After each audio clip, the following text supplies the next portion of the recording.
Kakek terkejut menemukan cucu ini yang telah hilang selama bertahun-tahun. Gadis ini mengikuti tata cara menghidangkan teh. Ternyata sama dengan yang diajarkan neneknya ketika dia masih kecil. Dan aturan ini diwariskan dari dinasti Youw. Pada saat itu, kakek sama sekali tidak percaya dengan apa yang terjadi di depan matanya. Harus diketahui bahwa gadis ini sebelumnya tidak pernah menerima pendidikan tinggi apapun. Namun ia sangat memahami aturan keluarga mereka. Namun yang tidak diketahui kakek adalah, gadis di depan ini adalah nenek moyang keluarga mereka. Ternyata gadis ini datang dari zaman kuno yang jauh. Dia adalah putri sulung dari keluarga Xie pada dinasti Youw. Pada hari ulang tahunnya yang ke-18, dia secara tak terduga melintasi ke dunia ini.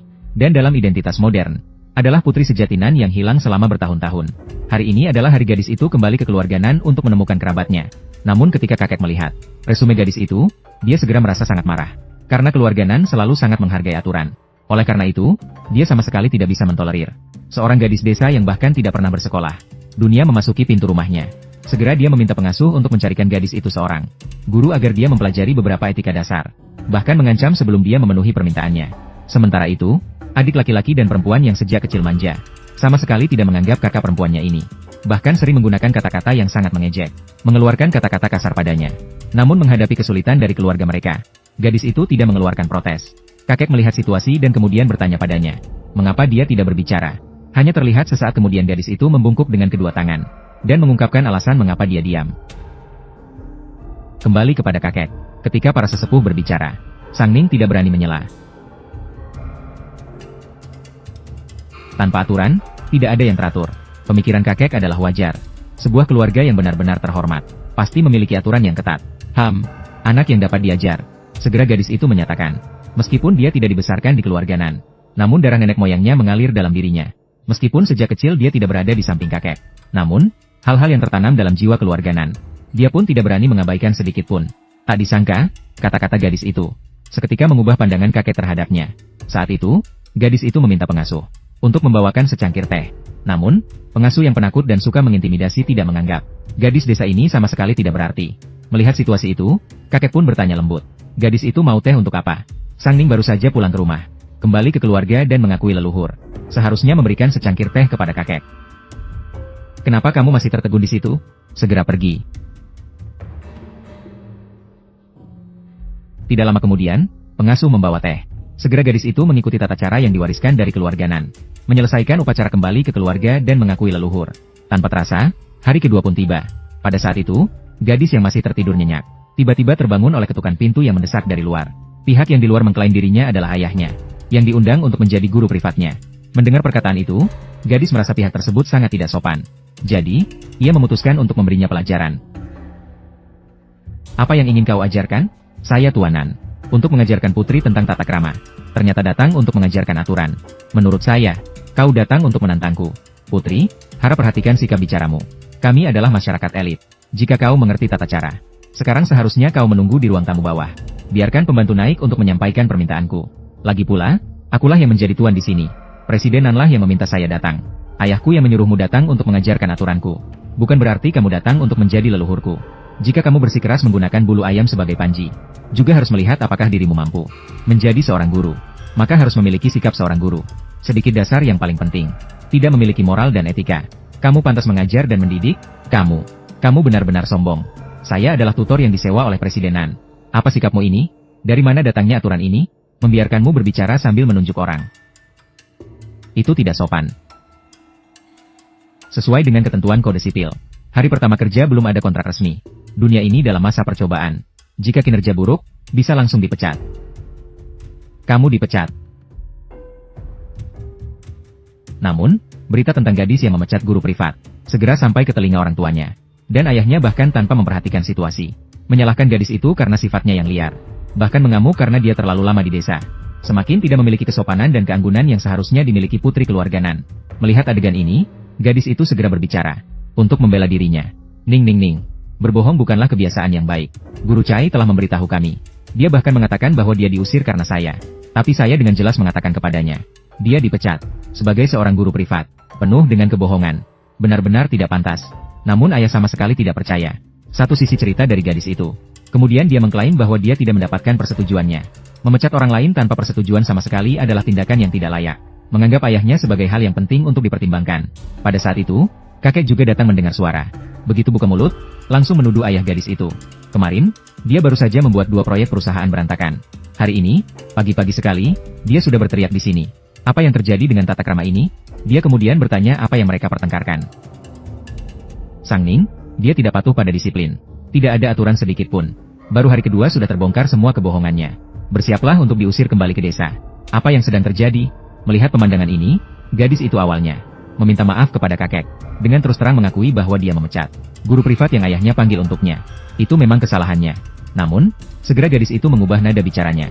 Dan menyatakan bahwa dia juga memikirkan kakek. Jika membiarkan seorang guru privat yang tidak pantas merusak tradisi keluarganan yang sangat dihargai kakek, dia khawatir tidak akan bisa tidur atau makan dengan tenang. Kemudian ia juga mengungkapkan kepada ayahnya. Harapannya agar ayahnya lebih bijaksana dalam memilih orang. Ia mengancam jika orang seperti ini bisa diterima di matanya, maka tidak heran jika proyek yang dipercayakan kakek padanya itu akan hancur di tangannya. Mendengar kata-kata ini, ayah gadis itu ingin melaporkan kepada kakek. Namun, pihak lain menyatakan bahwa apa yang dikatakan gadis itu sangat masuk akal. Jika tidak, proyek perusahaan yang ia percayakan sepenuhnya padanya tidak mungkin hancur dalam sekejap. Saat itu, ibu gadis cepat-cepat keluar untuk meredakan situasi. Ia dengan tegas mengatakan bahwa alasan mereka memanggil guru privat untuk gadis adalah karena tidak lama lagi mereka akan menghadiri pesta ulang tahun Nyonya Tua Hi dari keluarga Hi di ibu kota. Oleh karena itu, mereka ingin gadis tersebut mempelajari beberapa tata cara dasar agar dia tidak mempermalukan nama baik keluarganan. Saat itu, adik perempuan yang licik di samping juga mengatakan, ayah hanya ingin gadis tersebut segera berintegrasi dengan kalangan elit. Namun, tidak disangka hal itu malah menjadi bumerang. Karena pesta ulang tahun keluarga Hi memang terlalu formal. Khawatir jika gadis tersebut hadir, dia mungkin akan kurang dihargai. Maka, dia pun memberikan saran dengan santun, agar dia tidak ikut serta. Dan gadis itu tentu saja tahu. Adik perempuan sedang merencanakan apa? Jika dia tidak tampil di depan orang banyak, orang lain tidak akan tahu bahwa dia adalah putri keluarganan. Namun, gadis itu tetap dengan santai menyatakan, terima kasih atas perhatianmu, adik. Tapi jika aku tidak muncul, orang luar mungkin akan mengatur semuanya. Keluarganan kami tidak memiliki tata cara yang baik. Sebagai putri sulung, aku tidak hadir di pesta ulang tahun. Takutnya ada sesuatu yang memalukan. Kamu, Sang Ning adalah anak yang tidak mengerti situasi. Besok, cari lagi seorang guru privat, untuk mengajarkan beberapa etika dasar. Menghadiri pesta bukan masalah.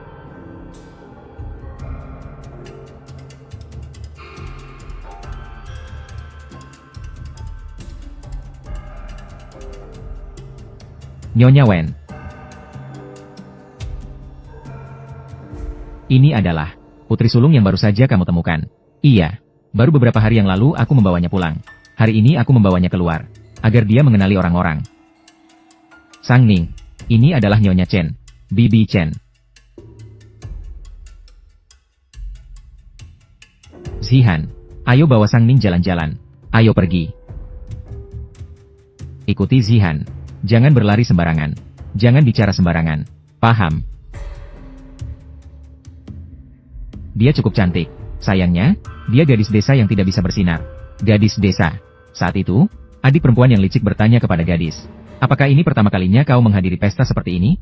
Kemudian dia juga memberitahu bahwa hari ini, mereka yang bisa muncul di acara seperti ini adalah keluarga terhormat dari kota provinsi. Jadi, dia membiarkan gadis yang belum berpengalaman ini. Putri keluarganan sebaiknya berbicara dan berbuat sedikit, agar tidak mempermalukan keluarganan nanti, dan harus menanggungnya sendiri. Nona Chen tahu banyak hal. Sepertinya dalam situasi seperti ini, telah melakukan banyak hal bodoh. Tentu saja saya tidak.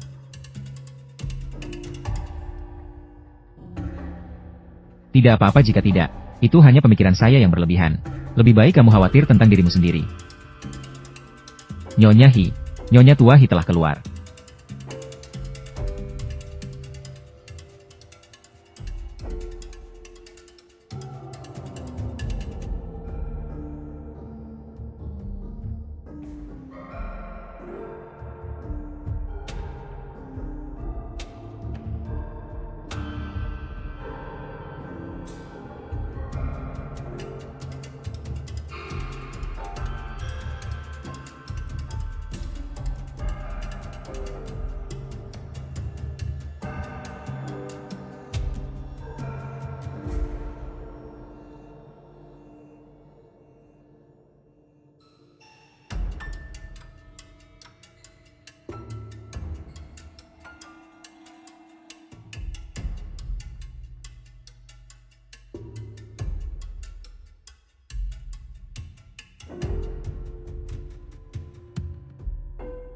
Hari ini adalah ulang tahun Nyonya Tua.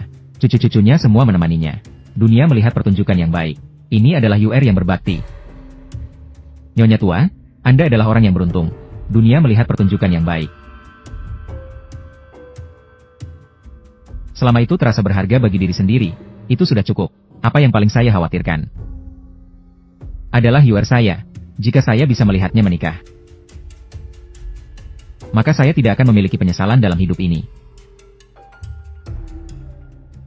Nyonya Hi. Oh. Kamu adalah. Saya adalah Zihan. Saya adalah sepupu istri keponakan Anda.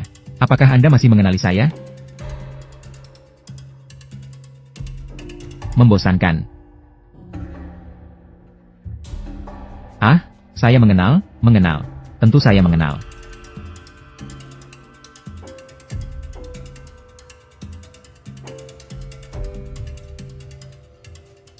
Kenapa kamu sendirian di sini?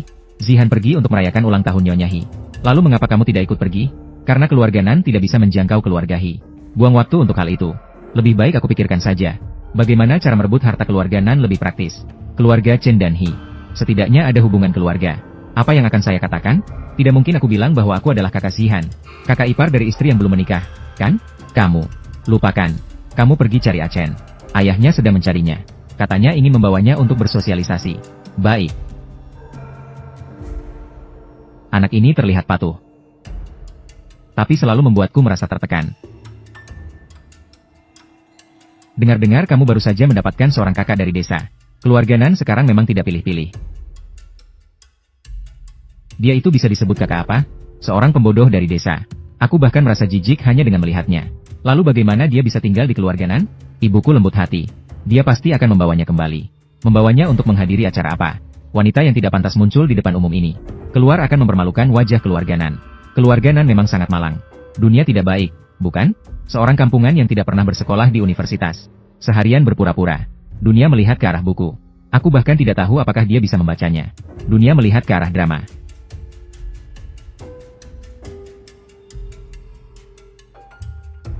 Dunia memiliki drama. Tidak ada terjemahan yang jelas untuk kalimat ini. Tidak ada terjemahan yang jelas untuk kalimat ini.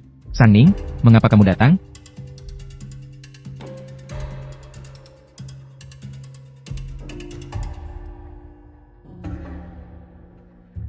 Kakak, cepat, awasi Achen. Dia sudah terlalu banyak minum. Aku bahkan tidak bisa menahannya.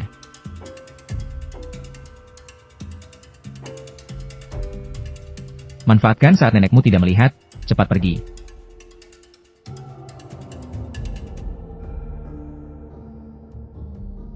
Aku akan membuatmu kehilangan muka di depan orang banyak. Kakak kampungan datang. Kakak apa? Apa tidak melihat Tuanan bahkan tidak mengenalinya? Masih berani datang ke sini? Ya, datang dari desa. Kulit wajahnya memang tebal. Mereka yang datang dari desa memang lucu. Seperti plester lengket yang tidak bisa dilepaskan dari keluarga kita.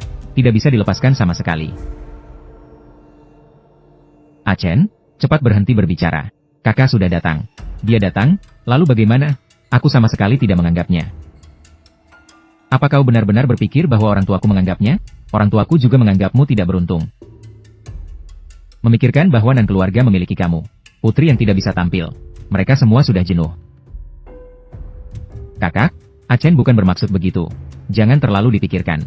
Ulangi apa yang baru saja kamu katakan. Aku bilang, kamu memang tidak dapat tampil.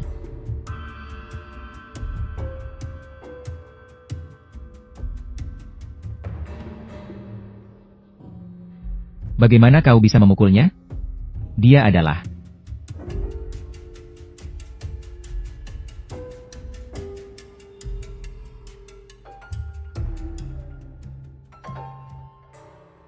Memalukan.